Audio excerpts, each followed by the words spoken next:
10-hour challenge is about building 10-hour game prototypes, picking the best one, and then extending that out to 100 hours. Incremental factorial, it's an idle incremental implementation of a factorial like. The primary ones basically are the good ones, and then the rest of them give out shitty amounts of it.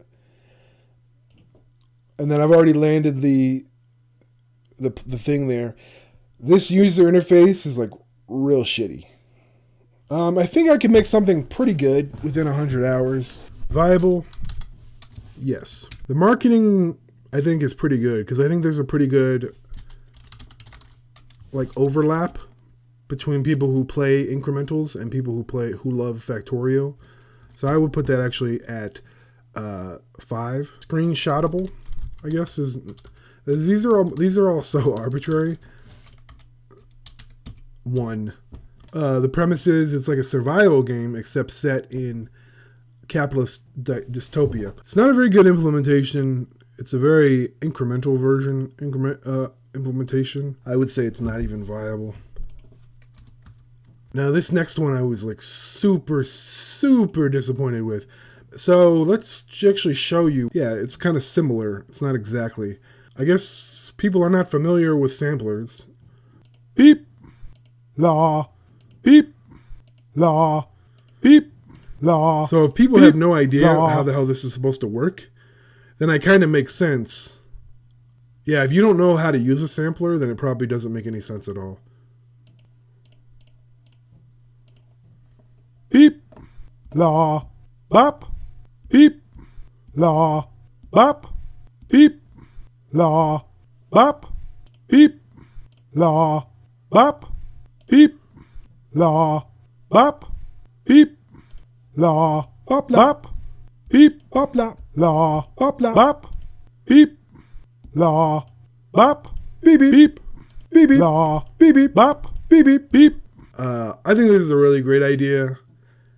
But I know I definitely posted on iGo Incremental, and I thought it was like the greatest thing in the world, and nobody gave a shit about it. They were like, yeah, I don't understand how I'm supposed to play. It was like really disappointing, the reaction. This is called Die Train, but it's like basically you're doing combat between two trains.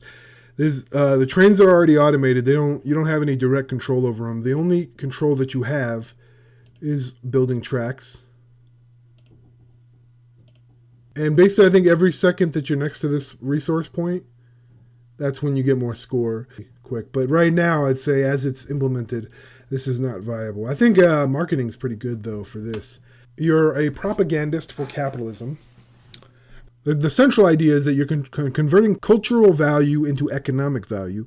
This is how much it will make per second if it's built. And then these are the requirements for it. So, for example, diversity 1. Hopefully, let's see how long it'll take. So it's going to take a very long time. It's not interesting. So yeah, it's not viable. But this one's called Open Air Drug Market.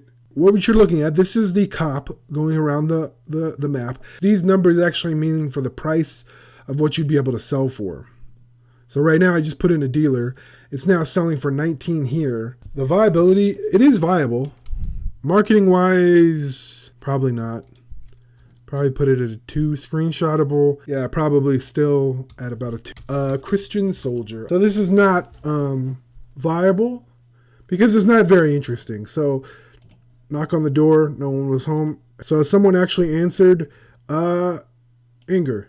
Okay, so I wasn't supposed to react with anger. Oh, this one. This one is probably going to be the one that I'm choosing. So this is Dungeon Crawler Slots. It's an idle incremental dungeon crawler. I did like an idle incremental dungeon crawler, but I threw in, for this particular thing, I threw in a slot machine mechanic. So right now it's a push your luck, which is something that board games kind of know a lot about. You're basically going and fighting, and then you have 0 armor, 9 health, 1 weapon. Okay, I just got 1 gold. Okay, now I'm going to try to get out. All right, I made it out. So I have 2 gold. So I'm going to go to the store. All right, so the store is a slot machine. And let's pull it. Okay, I just got my armor to go up now. But yeah, if I made like pretty good graphics, I think the marketability of this is 5, The screenshotting of this 3. It's a fighting engine builder. So it's a fighting game, and you don't have direct control over your fighter. You pick the cards that dictate how you're going to fight. It has a rhythm aspect to it. So like before B happens, punch. Before after A, punch. Let's go ahead and just do D, 4. But I think this 4 will be good. But basically what will happen is when D is triggered, move towards the enemy. After it moves towards the enemy, it kicks. After it kicks, it punches. After it punches, then it blocks. That's actually pretty fucking good. Oh, that's going to suck.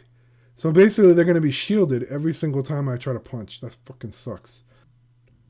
So basically, I'll be able to punch them, hopefully. All right, let's see how it goes.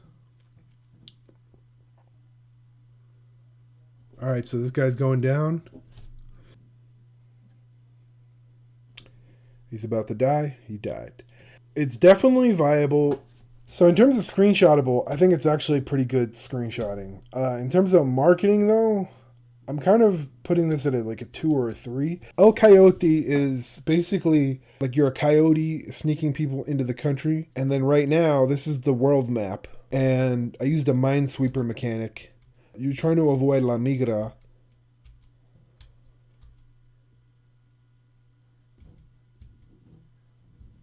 But right now, this is the local map. And then you're going through here and basically just trying to sneak past this La Migra. Well, you get the idea. Marketing-wise, I don't think this is going to be good marketing. And I'm not even sure this is... Well, this is kind of a viable prototype. It's a good start of a prototype. Marketing-wise, probably 2. Screenshotable... 2. Alright, so let's see where these scores went. I'm pretty sure it's going to be dungeon crawler slots. I didn't even include a different metric. How passionate am I about these particular projects? Scale of 1 to 5. I'm not that passionate about it. Open air drug market. No, I'm actually super passionate about that one. If I died before I was able to make a game like that, I'd be really disappointed. I'm actually like the least passionate about this one. I'm kind of passionate about working on it because I think it's an interesting idea. But like the idea itself, I'm not really that passionate about it. So let's see how that changes the scores. Okay, so it's a tie between these two. Let's actually check another thing. So I'll probably just go with dungeon crawler slots, which I really didn't need to do a spreadsheet specifically to figure that out. It was kind of obvious in hindsight.